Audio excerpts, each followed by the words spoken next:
వినిపించే కథల ఆత్మీయ శ్రోతలకు సాదర స్వాగతం.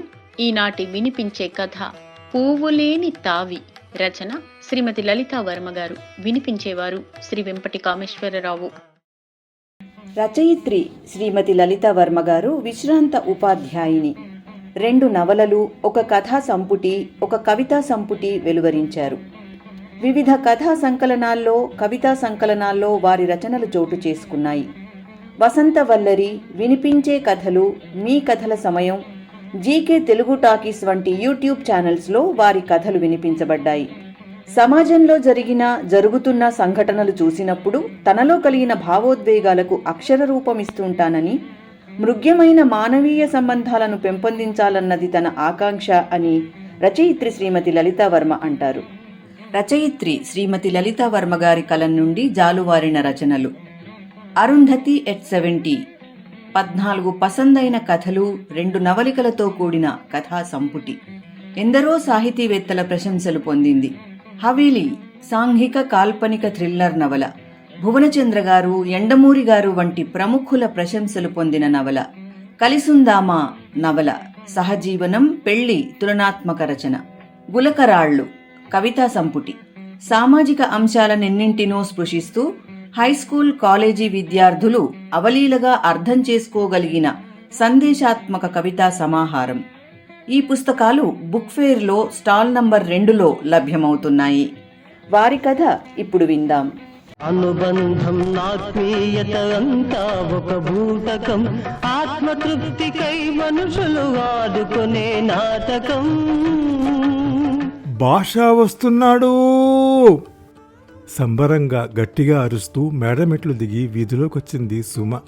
అప్పటి వరకు మేడ మీద పిట్టగోడెక్కి కూసుని వీధి వంకే చూస్తున్న సుమకి ఒకటిగా ఇంటి ముఖం పట్టిన గేదెలు, గ్రీష్మతాపానికి పగలంతా గూటిలోని గువ్వల్లా ఇళ్లలోనే ఉండిపోయిన పెద్దలు, పిల్లలు వీధుల్లోకి రావడం, ఇంకా గంప కిందకు చేరిన కోళ్లు భూమి మీద తమకి బాకీ ఉన్న గింజల్ని ఏరుకు తినడం కంటికింపుగా కనిపిస్తున్న ధ్యాసంతా భాషా మీది. పక్క వీధి మలుపు తిరిగి తమ వీధిలోకి ప్రవేశించిన తోపుడు బండి కనపడగానే ఎంతో సంబరం సుమకి. అది భాషా బండి. దాని నిండా వెన్నెల చినుకులు రాసిపోసినట్లుగా, స్వచ్ఛమైన పసిపాప నవ్వులు కూర్చి పేర్చినట్లుగా ఆడవాళ్ల మనస్సు దోచే మల్లెపూలు. పరోక్షంగా మగవారికి మధురిమలు పంచే మల్లెపూలు.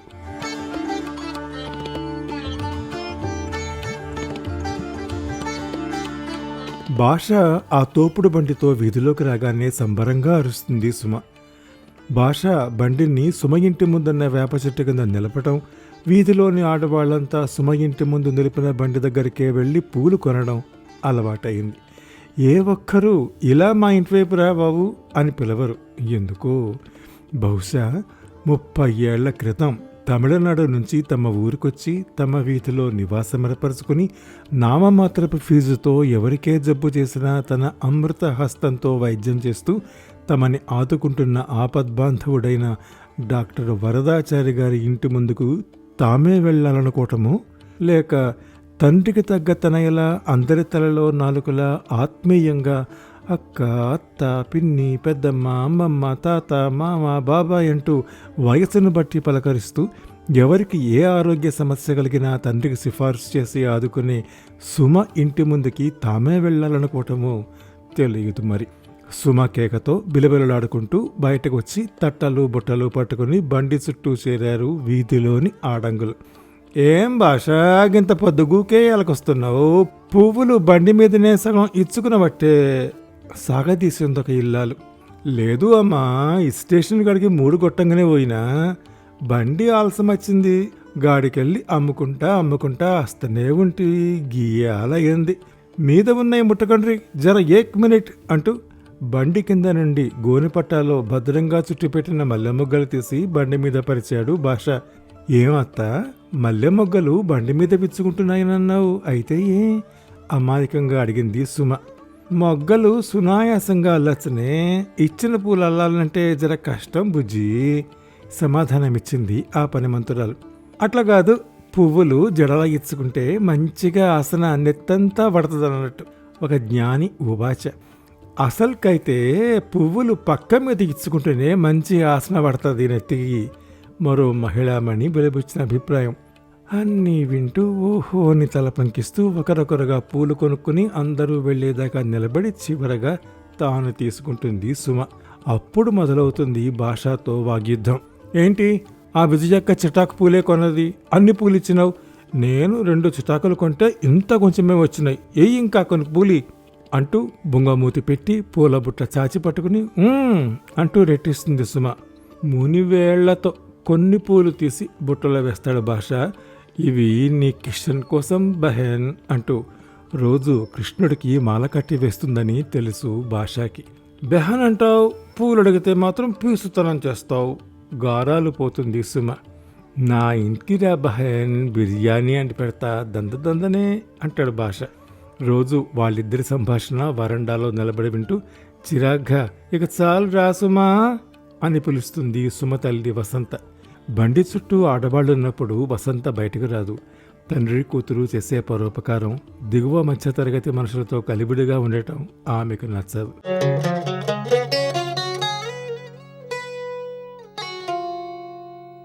రోజు మాదిరిగానే ఓ రోజు భాషా బండి వీధిలోకి వచ్చింది. సుమ జాడ లేదు. కాసేపు వేప చెట్టు కింద బండి నిలిపి ఏమైంది బహెన్ రాలేదు అనుకుంటూ నిమిషానికోసారి ఆ ఇంటికేసి చూస్తూ కూర్చున్నాడు అక్కడే. ఎవరో చూసి భాషా వచ్చాడనే సమాచారం అందివ్వగా వీధిలోని ఆడవాళ్లంతా యథావిధిగా పూలు కొనుక్కెళ్లారు.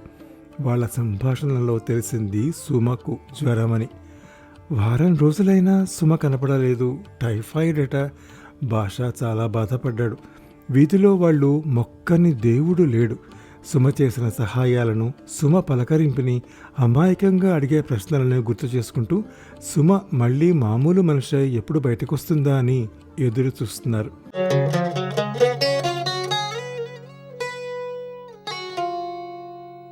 పదకొండు రోజులకి సుమ బయటకొచ్చింది. జ్వరం తగ్గిందని, పచ్చం తీసుకున్నానని చెప్పింది పక్కింటి యశోదకి. 2 రోజుల్లో తన 10th రిజల్ట్స్ వస్తాయని, తను తప్పక ఫస్ట్ క్లాసులో పాస్ అవుతానని చెప్పింది. నీరసంగా ఉందంటూ ఇంట్లో గడిపోయింది. 12వ రోజు భాష తోపుడు బంటితో వీధిలోకి వస్తూ దూరం నుండి కనపడిన దృశ్యాన్ని చూసి మనసేదో కీడు శంకిస్తుండగా వడివడిగా సుమ ఇంటికేసి వెళ్ళాడు.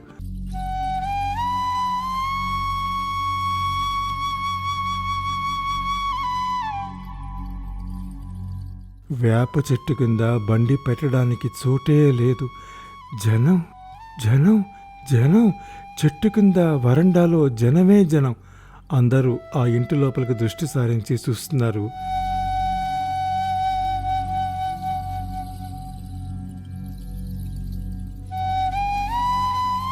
కొందరు ఓ పక్కగా సతిగలపడి గుండెలు బాదుకుంటూ ఏడుస్తున్నారు. కొందరు నిశ్శబ్దంగా ఏడుస్తున్నారు. క్యావా క్యావా అంటూ గుంపుగా ఉన్న జనాన్ని తోసుకుంటూ వరండాలోకెళ్ళి లోపలికి తొంగి చూసిన భాష బెహన్ అంటూ కుప్ప కూలిపోయాడు.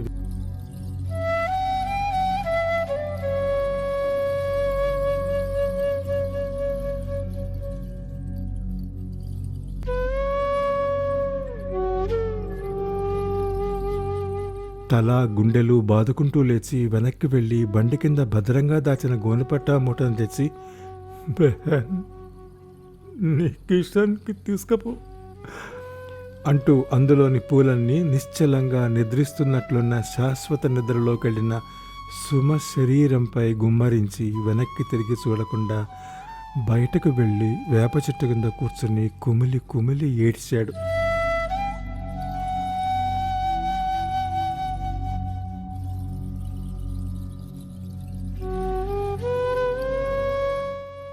మా ఆమెకు టీబీ రోగం వస్తే నాయనను మా ఇంటి కాడికి తోలుకొచ్చి మందులు ఇప్పించిన బంగారు తల్లి, నీకు 100 ఏండ్లు నిండినాయా, గింత ఆగమేమొచ్చింది బుజ్జి, గట్ల పోయినపోయిందమ్మా అంటూ ఏడుస్తున్నాడు పాలు పోసే భూమయ్య. ఎవరికే రోగం వచ్చినా అందరికీ మంచిగా చేసిన డాక్టర్ బిడ్డకే గిట్ల ఉడింది ఏడుస్తూ అడుగుతోంది ఒక ఆవిడ.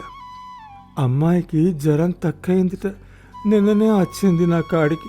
ఇవాళ పొద్దుగాల నీరసంగా ఉన్నదని గ్లూకోజులు ఎక్కిపిస్తానని వాళ్ళమ్మ రిక్షాల గోసంలో పెట్టుకుని పెద్ద దవాఖానకు తీసుకుపోగా చూసింది.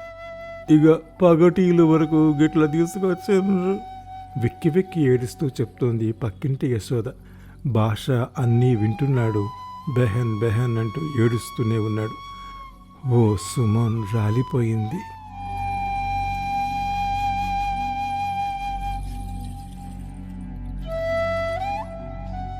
చాలా ఏళ్ల వరకు ఆ సుమం వెదజల్లిన తావిని ఆ వీధిలోని వారందరూ అనుభూతి చెందుతూనే ఉన్నారు.